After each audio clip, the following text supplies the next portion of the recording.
Bonjour à toutes et à tous, on se retrouve sur l'épisode 4 il me semble, sur le jeu Everything. Et maintenant je vais vous montrer quelque chose, c'est ça. Qu'est-ce qu'il y a là-dedans?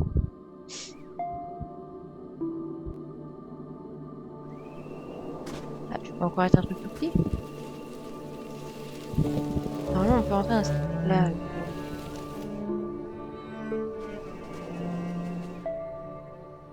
Non, on peut pas.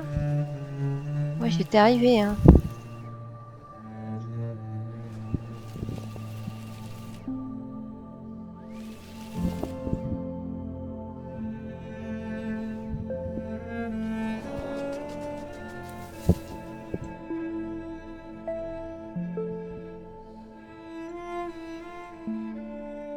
Bon, bah, c'est pas ça qui est arrivé. Et du coup on va passer.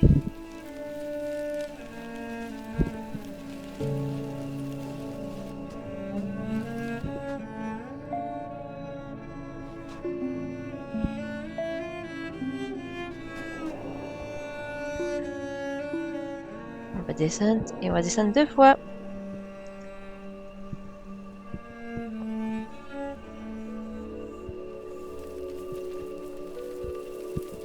Hop hop hop hop hop hop. J'ai jamais été l'araignée là.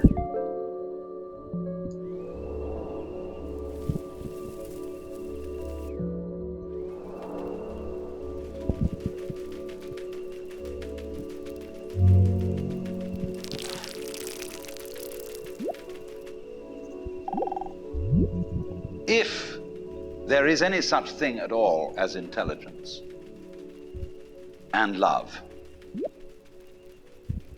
and beauty, well, you found it in other people. In other words, it exists in us as human beings. And as I said, if it is there in us, it is symptomatic of the scheme of things.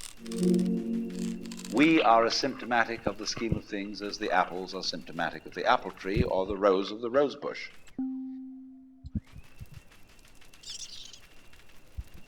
The earth is not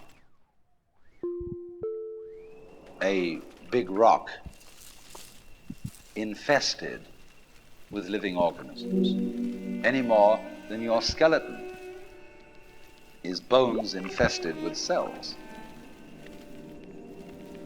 The earth is geological, yes, but this geological entity grows people. And our existence on the earth is a symptom of the solar system and its balances, as much as the solar system in turn is a symptom of our galaxy. And our galaxy in its turn is a symptom of the whole company of galaxies. Goodness only knows what that's in.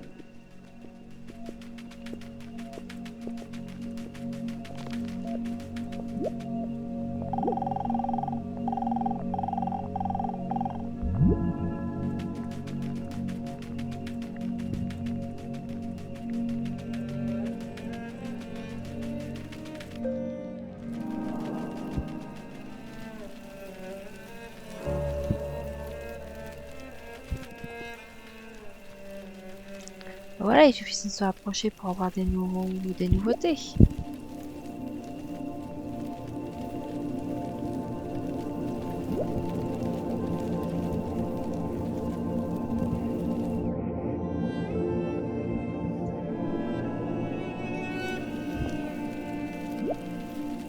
Ce qui va se passer, c'est que maintenant on va descendre.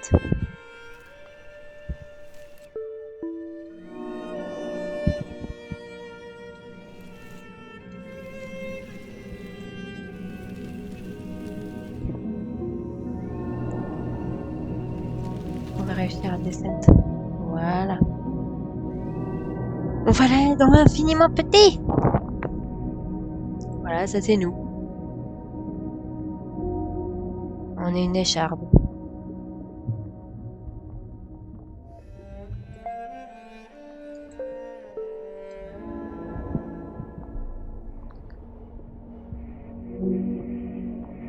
Sand grain. Un grain de sable.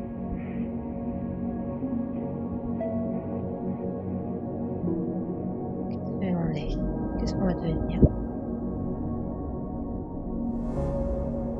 Voici une graine de blé. Et les bords pollen. On connaît déjà.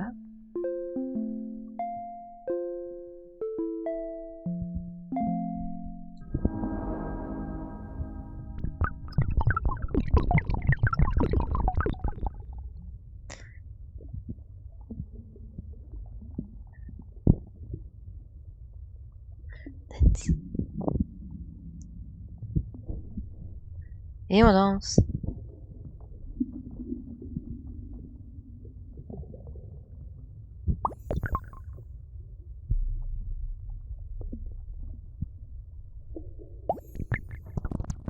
On va arrêter. Hein.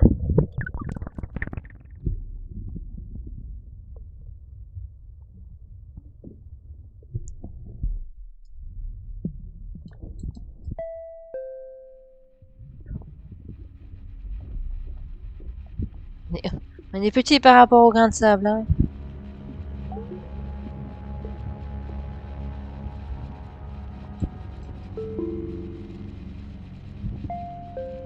Ah, il y a un point d'interrogation là. Qu'est-ce que c'est? Ah, on est des poils.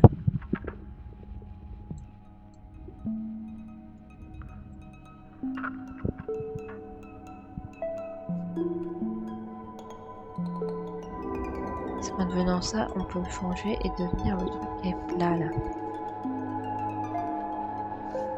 Non.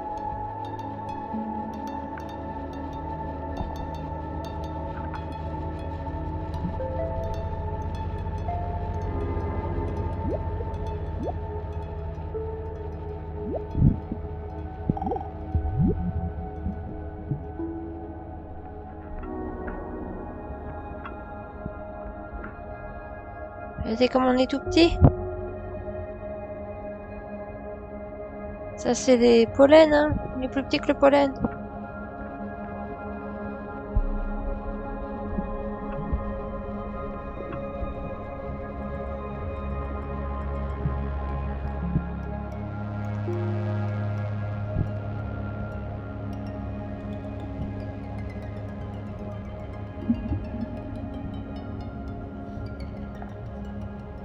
Je suis en accéléré. Je précise.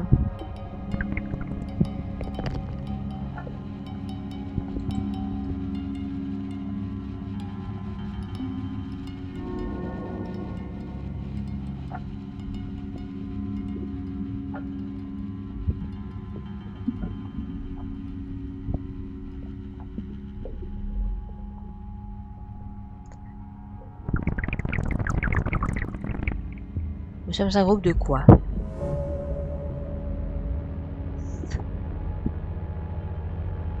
Ah, on est des bactéries.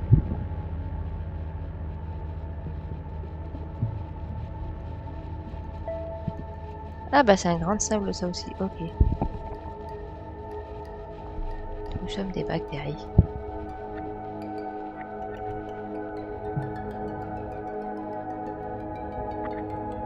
Le bleu là c'est quoi? Je sais pas. Et justement, on va voir ce que c'est. Ah, bellflower pollen. On est un autre type de pollen.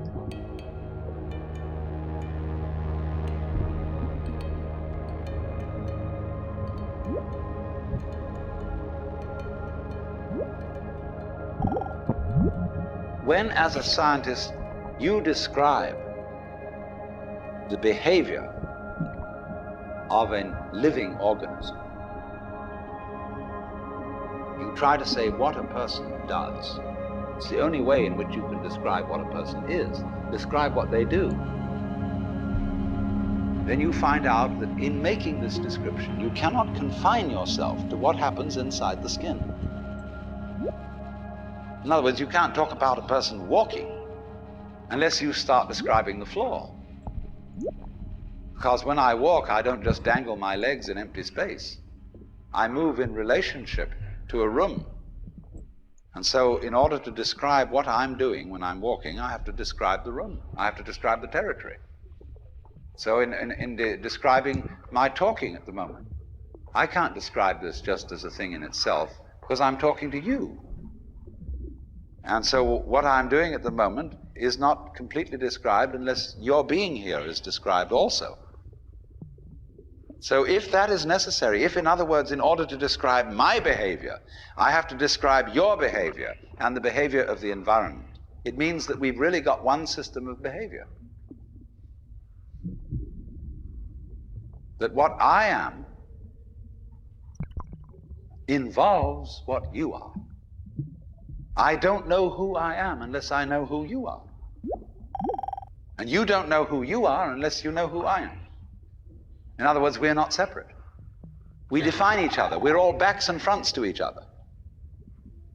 We and our environment, and all of us and each other, are interdependent systems. We know who we are in terms of other people. We all lock together.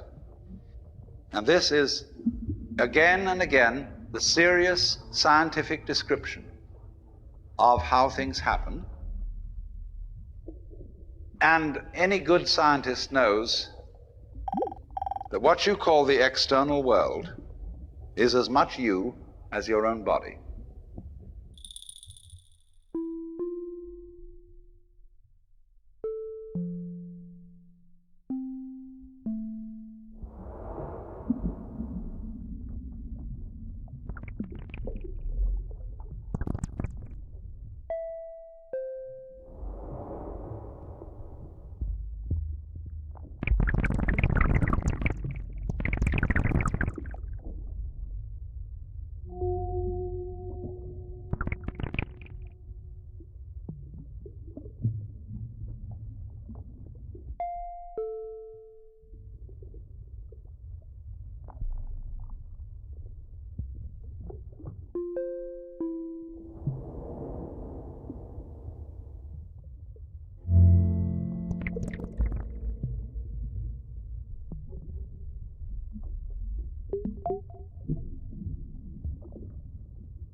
Your skin doesn't separate you from the world. It's a bridge through which the external world flows into you, and you flow into it. Just, for example, as a whirlpool in water, you could say, because you have a skin, you have a definite shape, you have a definite form. The whirlpool is a definite form, but no water stays put in it. The whirlpool is something the stream is doing. And exactly the same way, the whole universe is doing each one of us. And I see you today, and I recognize you tomorrow, just as I would recognize a whirlpool in a stream. I'd say, oh yes, I've seen that whirlpool before. It's just near so-and-so's house on the edge of the river, and it's always there. So in the same way, when I meet you tomorrow, I recognize you, you're the same whirlpool you were yesterday. But you're moving. The whole world is moving through you. All the cosmic rays, all the food you're eating, the stream of steaks and milk and eggs and everything is just flowing right through you. When you're wiggling the same way, the world is wiggling, the stream is wiggling you. But the problem is, you see, we haven't been taught to feel that way. The myths underlying our culture and underlying our common sense have not taught us to feel identical with the universe, but only parts of it, only in it, only confronting it, aliens. And we are, I think, quite urgently in need of coming to feel that we are the eternal universe, each one of us. Otherwise, we're going to go out of our heads. We're going to commit suicide, collectively, courtesy of H-bombs. And, all right, supposing we do, well, that will be that, and it'll be life making experiments on other galaxies. Maybe they'll find a better game.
Allez, je vous souhaite une bonne journée. Je vous dis à la prochaine sur YouTube.